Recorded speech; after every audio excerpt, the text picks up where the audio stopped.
Hey, you guys might remember my buddy Nick, whose drive shaft we fixed not too long ago, is putting that Duramax in that 72. Well, it's starting. I'm gonna go over there, give him a hand, take a look at it, and give you guys a little update. It's gonna be a sweet build, I am sure. Cool engine, cool project. I'm sure you guys are gonna dig this one. So let's go over there and take a look.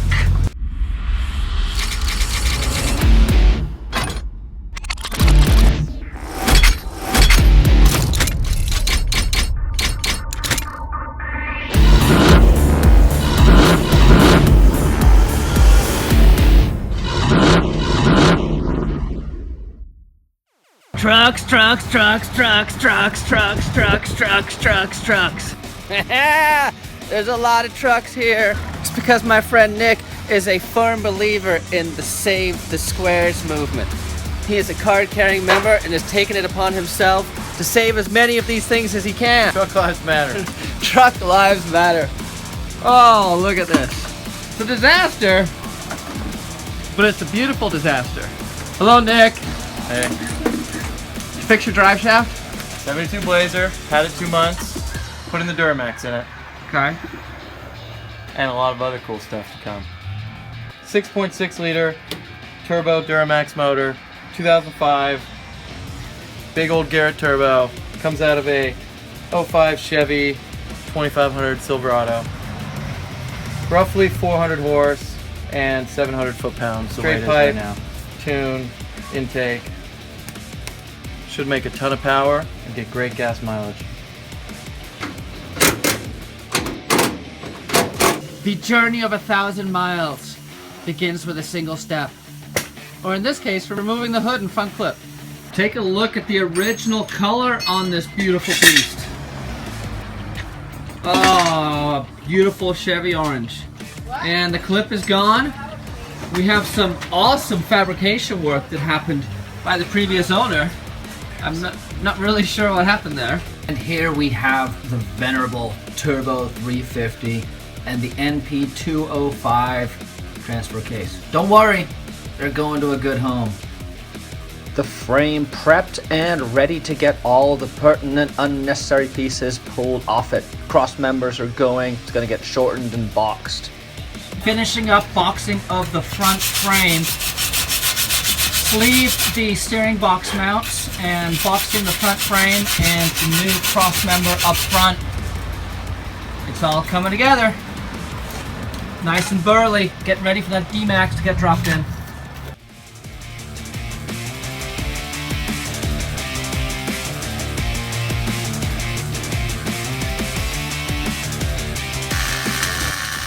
And here's Nick welding up the final piece of the front cross member that's going to be part of the winch cradle.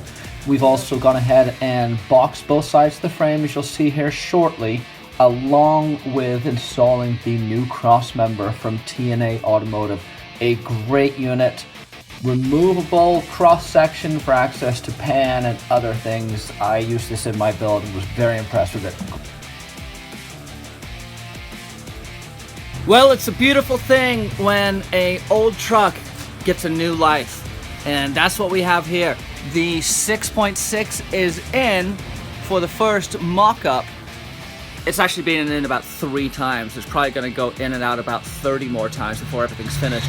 But it fits-ish, it clears-ish. There's a lot of massaging to do, but let's take a look, man. It's a big beast of a motor, but come take a look.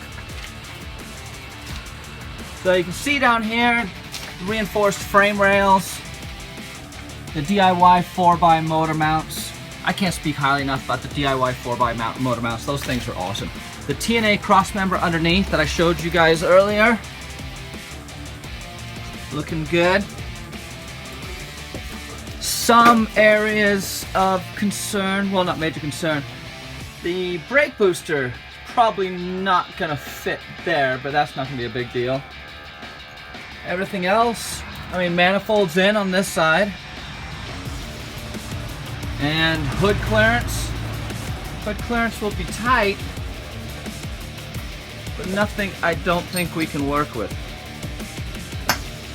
Let's take a look at that Allison. Well, it fits. So obviously getting this guy to fit was not just a plug and play. There was some minor modifications that Nick had to make. So give us a quick rundown on exactly what was accomplished to get this guy to fit in here. Well, ladies and gentlemen, what we've done here is plate the frame with 1/4 inch. New cross member, we're gonna brace it. Pretty strong engine cross member. These frames are notoriously thin, and this motor would just twist this frame into tiny little fragments. What's the weight difference between a small block that came out of this and this? This motor weighs about 400 pounds more than a small block. Okay. So that's about... And has about 6 times the horsepower. So it's about 17 midgets up on your front bumper. Yep, 17 midgets. Okay. So to handle all this power, it's not just running through a 700 R4, I hope. Right? No, not a 700 R4. It has an Allison, and then talk me through the drivetrain. What do you got underneath and delivering the power on this sweet girl? Well, we have an Allison transmission from an 05 Duramax truck. That was mated to this already. Yep, and I'm using a manual shift NP 271 transfer case from a Ford F250.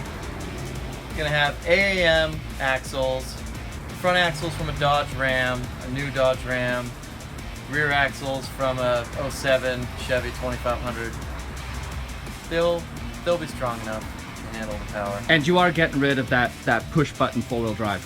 Yes, manual shift transfer case. Good call. Okay. And while it's all out, you're gonna link it? 3-link in the front with Kings. We're gonna have to do some frame modification right here to get a little wider so the shock tower can rest about here. So this motor is a little wider than I would have loved, but that's what she said. You know, we're gonna make it work. And there you have it, man. This is an awesome project. 1 week into it, Nick has basically given up sleeping and eating to get it this far. But that's what this passion does to you. You start a project like this and you just get consumed by it. But what you're seeing behind me has been a ton of hard work on his part. Every time I've come by, I've just been impressed with how much work he's got done. And to see the motor in here less than a week after he started putting it in is awesome.